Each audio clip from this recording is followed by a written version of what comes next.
Welcome to another episode of Amputee Outdoors. I'm your host Glenn, and today we're going to go up the John Wayne Trail, also known as the Palouse Cascade Trail. That goes up to Hyak and through an old railroad tunnel that is completely pitch black. So I brought a lamp with me to help with that. Now, some of you have probably noticed that I've not done a lot of videos recently, I've not done a lot of hikes recently, and there's a couple of reasons for that. Number one, I had to get my leg remade. That went a lot quicker than last time, so that was good. But the other reason is that I've been an amputee for 32 years, and over the decades, because I'm not, completely level, and the muscles here don't work the same way the muscles here work, my spine is slowly starting to pull one side or the other, and what that's done is causing a pinching of a nerve running down my left side, causing excruciating pain. You'll probably notice that last video that I did. You may have got kind of a hint of that hike that I did over on ancient lakes. I'll put a link to the video here in the corner somewhere. That hike was actually very painful for me, and so I've been to a doctor, and now I'm scheduled to have surgery done on my lower back to alleviate that problem, which will hopefully take care of it so I can get back onto the trail and do some more hiking. But for now, we're going to do a bike ride along an old railroad track up here that goes alongside the mountain, across a ravine. Awesome views there, out to the tunnel, which is about, I think, 2 miles long in the dark. There's no light, so you got to bring your own light, the Hyak, and then back again. So stay tuned, and we'll get on with this trek. If you don't see the Cedar Falls sign when you get started on the trail, you're going the wrong way. You'll pass a couple of these small bridges over creeks before you get to the big trestles. The Palouse to Cascades Trail traces its origins to the Chicago, Milwaukee, St. Paul, and Pacific Railroad, known as the Milwaukee Road, which was built across Washington State between 1906 and 1909 and abandoned in 1980 after the railroad went bankrupt.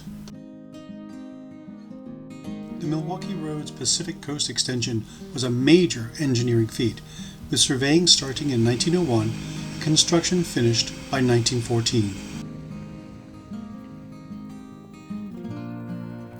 You can still find the rusting remains of the steel signal boxes and even see some of the original telegraph poles alongside the trail.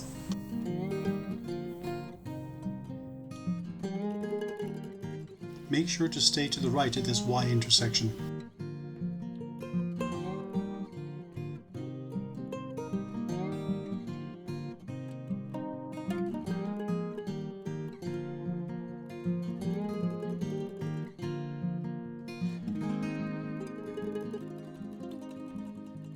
You can go for broke and accomplish this trail in about 4 hours. But I recommend taking your time. Stop at the several picnic tables and take in the views, especially during the uphill climb from Rattlesnake Lake to Hyak.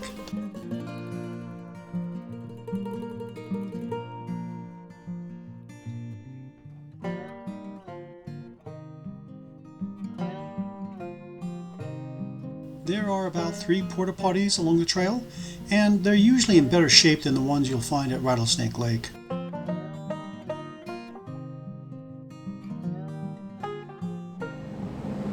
The Milwaukee Road Railroad was prosperous until about the 1960s, when stiff competition and changing economic pressures drove the railroad into bankruptcy.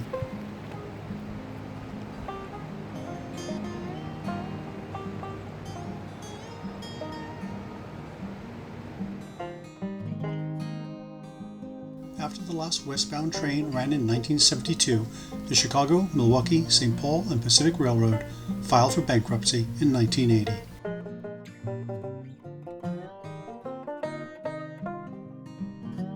At this point, local advocacy groups and Washington State purchased significant portions of the rail corridor, initially from Easton to the Idaho border, and began its transformation into a non-motorized trail.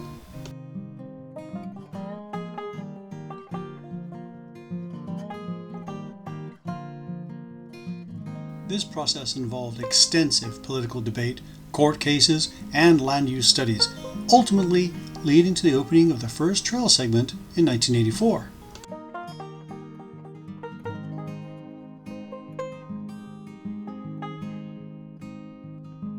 There are several sections of the trail where you have a great view of Interstate 90 far below.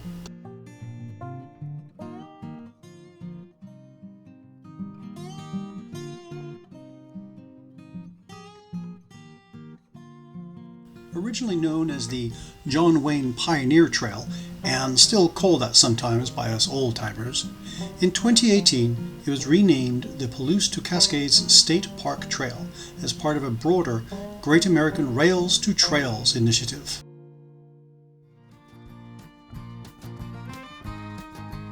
The trestles were originally all wood, but most of the bridges now feature steel and concrete decking for durability and safe passage.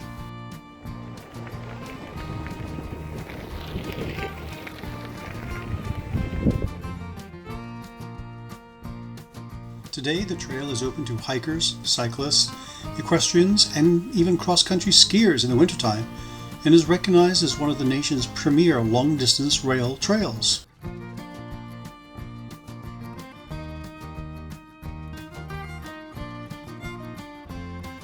The trail is very popular due to its easy access from Seattle, Bellevue, and Redmond, its views, and its easy elevation gain. Up to 80,000 people a year use the Palouse to Cascades Trail.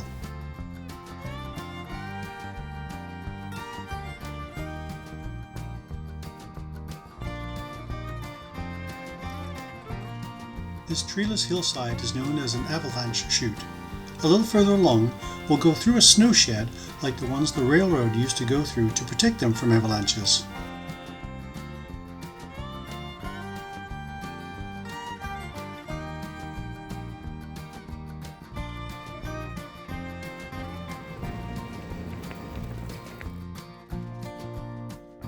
The state maintains most of the corridor, though some sections still require detours due to private ownership, missing bridges, or active rail lines.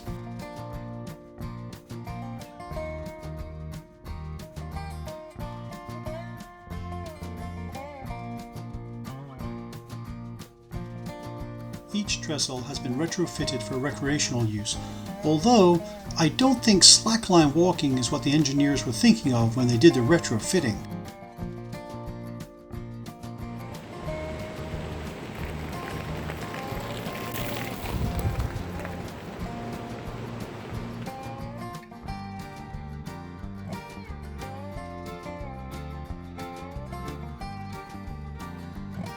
The round-trip trail from Rattlesnake Lake to Hyak is 42 miles. I did 45 miles because I had to keep coming back to get the camera.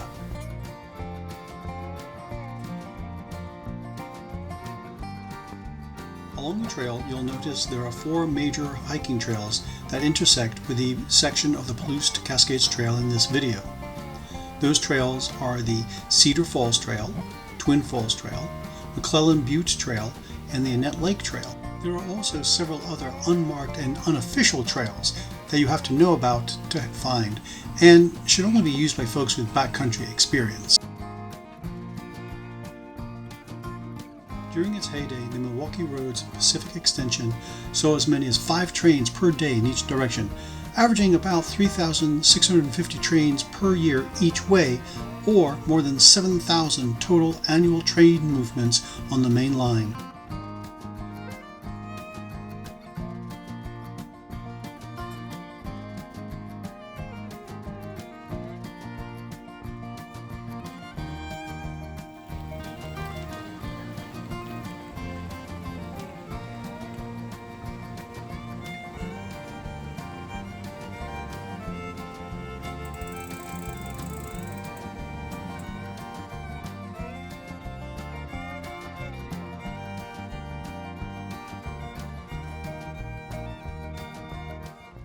So this is the tunnel going through the mountain.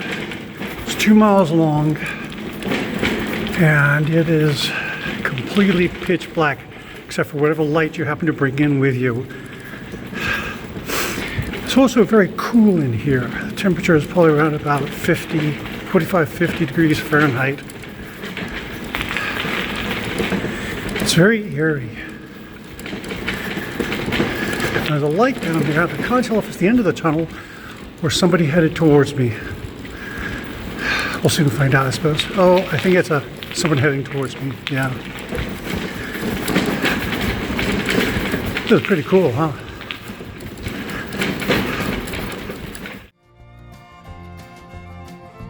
To get through the mountain pass, roughly 2,500 workers used 340 tons of dynamite to blast out 180,000 cubic yards of rock over 2 years, finishing the job in 1914. The tunnel is one of the highlights for trail users today.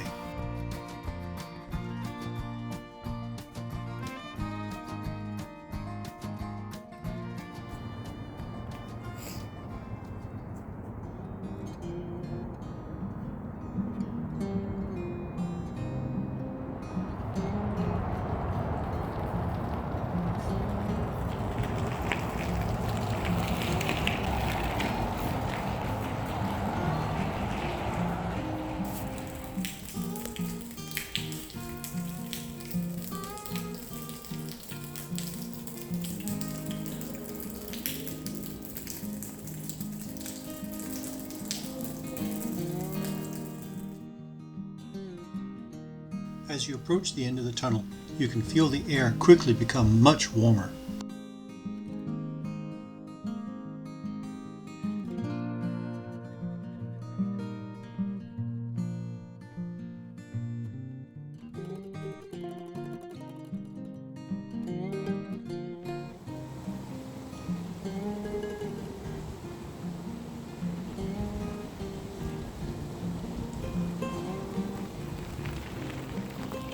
Going up the trail isn't hard, but after 21 miles, the return trip downhill is a real joy.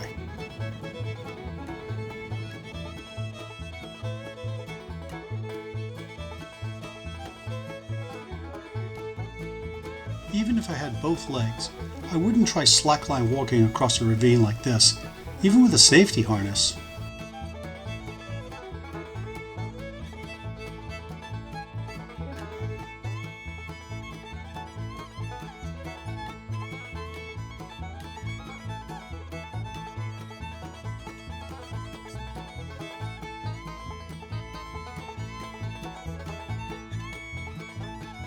While the trail is very wide, with plenty of room for hikers and bikers, keep in mind that the drop-off is very close to the edge in some places, and it's steep.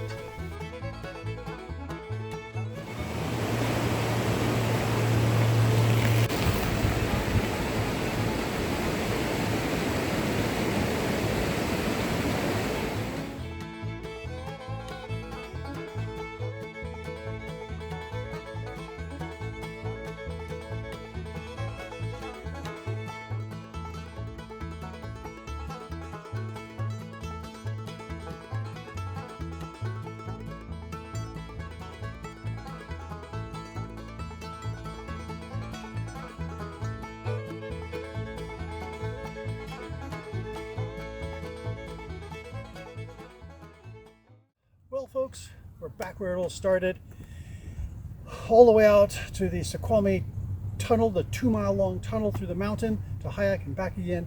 Let's see how many miles we did here. Kilometers.